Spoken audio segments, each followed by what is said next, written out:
At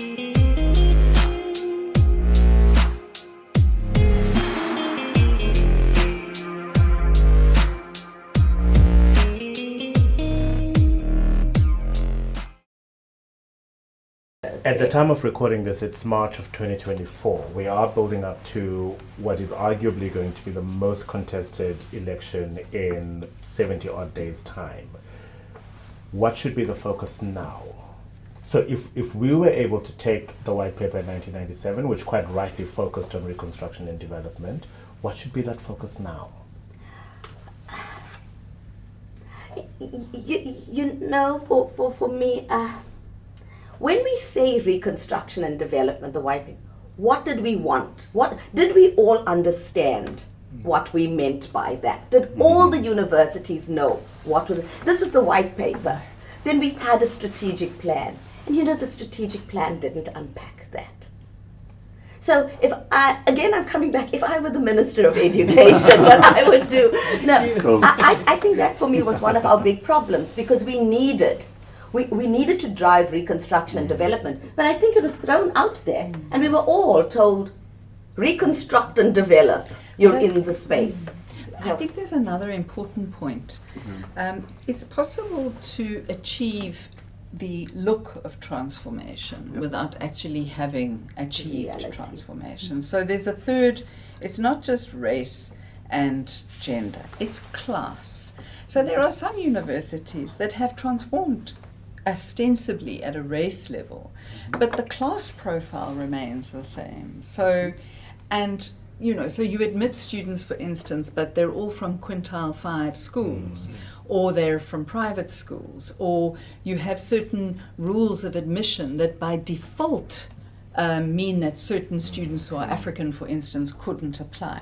And we saw that with COVID, where at university you have this kind of, this ideal assumption that everybody that's there is the same and they have access to the same resources. That's not substantive. That's not substantive. So when the the student has to stay at home, they're in a home where there's nowhere for them to sit. There's no cell signal, there's no running water, there's no electricity, perhaps it's abusive, perhaps this, perhaps that. So I know, like, some universities where more students come from quintile 1, 2, and 3, in terms of meeting the Reconstruction and Development goals, are actually a whole lot closer. Because you change that one person's life, you're actually changing an entire kind of group of people. Whereas, for somebody from my kind of background getting into university, and a lot of my peers from school didn't even bother to go to university because they were just going to work in dad's business or whatever. So we perpetuate those historical things of privilege and disadvantage, even with our best kind of intentions. So we can't just say it's not good enough to look at race. It is a proxy for something in our country, perhaps. But I believe it is still a reality that, black people are still poorer on average than white people. It's as simple as that. So to ignore that, we can't. That said, if we overemphasize the meritocracy, then we're not changing anything. That's the problem with a simple merit-based system. So women can't do X because they're not physically as strong as men. Well, so what are you going to do about it? Give us a machine to do it. You know what I'm saying? I mean, there's a difference between equality and actual substantive equality. So I'm concerned that I wouldn't want to kick out there are institutions that managed even recently to remain white, private institutions, that have successfully managed to remain white. And the CHE has gone in and said, excuse me, what exactly are you doing here? Oh, no, we don't have a whites-only policy, but we do have a policy. We're not based in the Cape, for instance, but we do have a policy that you should speak Afrikaans. You should be fluent in Afrikaans. Well, if you're based in Gauteng and you're fluent in Afrikaans, chances are you're white. Correct. So can I just say something on the reconstruction story tonight? I know you want to go on. I mean, one of the major issues was around access, and I think that's what caused a lot of the bumps that we're talking about, because access to some extent has been achieved in terms of demographics and student numbers, growing student numbers, but the managing of that access is proving to be quite tricky, because we have many students and academics struggle because classes have become bigger, funding has become the thing. We all know the story of NSFAS, etc. So I almost feel like we're at a turning point in terms of the white paper and reconstruction of encouraging and creating access, but it's now, how do you make sure, I mean, I think it was you that spoke about success, not just the success of the student, but just how the system manages itself. It has to change in some way, and at the moment it's battling with that, and particularly with regard to funding, because there's too much pressure on funding, and the different pieces of higher education are now starting to fight with each other, which is not healthy. I want to add, just on that access, because no, I mean, if we look at, and I'm agreeing with you, I think in Reconstruction we've managed to achieve that access thing, and you know where I smile about it, and it's looking at the output.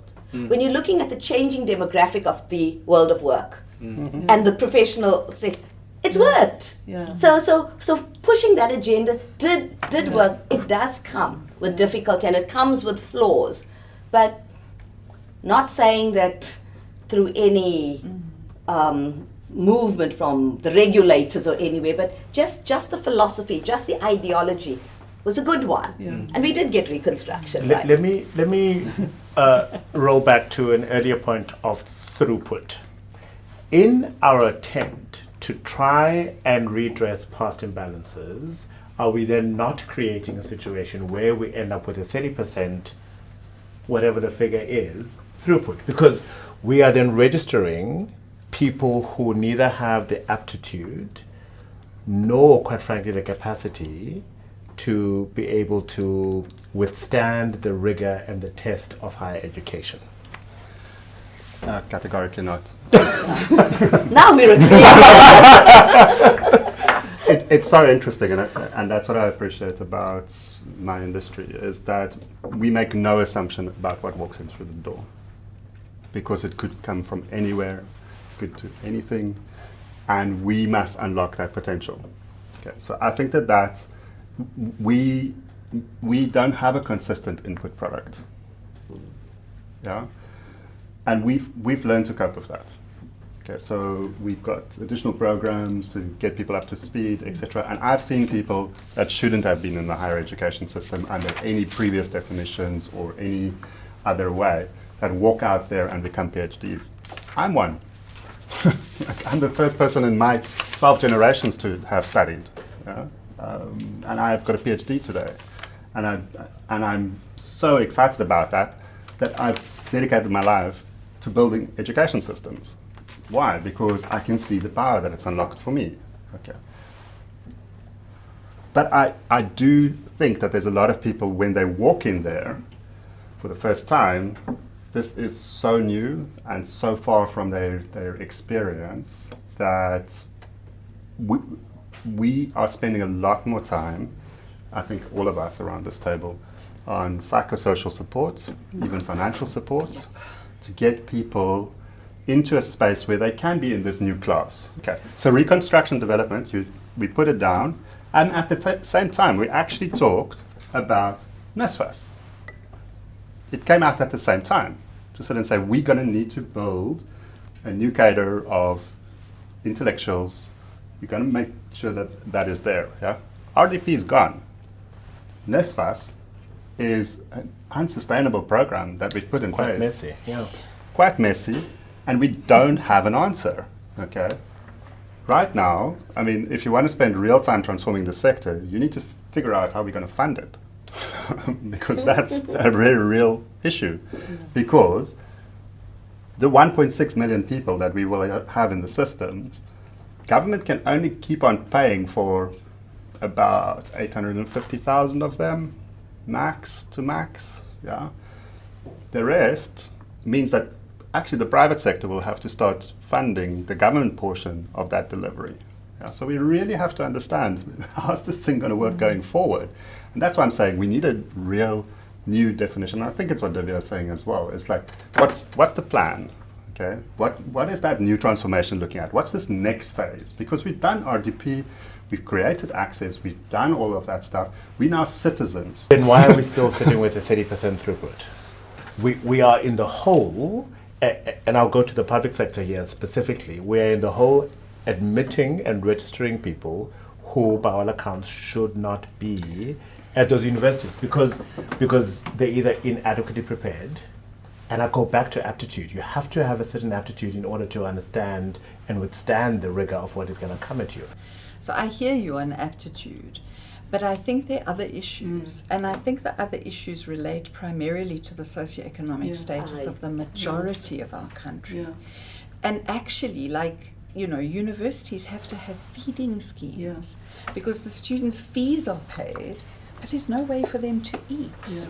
I mean, there's a bizarre contradiction there that we have a country in which the government would be happy to pay your university fees, but you don't have a way to get to university unless you're on campus. You don't have a way to eat. You can't afford clothes. So, you know, I know for a fact that there are students who go and do teaching practice, do not have appropriate clothes for schools to wear to teaching practice. And it's true for a lot of other disciplines as well. Students who, for example, in the health sciences, register for a qualification and can't afford the uniforms they have to wear. So it again feels to me like there's just a big disjunction in the system. The person who graduates and can't get a job. So is the DHEC not speaking to the DOH? Like, we know there's a shortage of doctors in South Africa. How is it that there aren't jobs for doctors that are graduating? It's absurd. So I think there's this kind of fundamental lack of coordination, of integration of the different plans. I want to come back. Gloria, I totally agree with you on this issue of aptitude. And Rian, you said it also. Students often end up with poor results because of the schooling system that they've had. If you start looking at the stats to what Gloria said on the socioeconomic, Free State, UKZN last year, 64% of the students didn't know where their next meal was going to come from. Then you start talking to those students and they tell you how they've got to prioritize going to work over studies because they need that next meal. So it's one, going to work. Then we also know, youngsters, the look and feel about yourself is important. I don't want to be on a campus where everybody else is dressed in the latest Levi jeans or whatever is the fad of the moment there. And I can't afford it. I can't do the outings.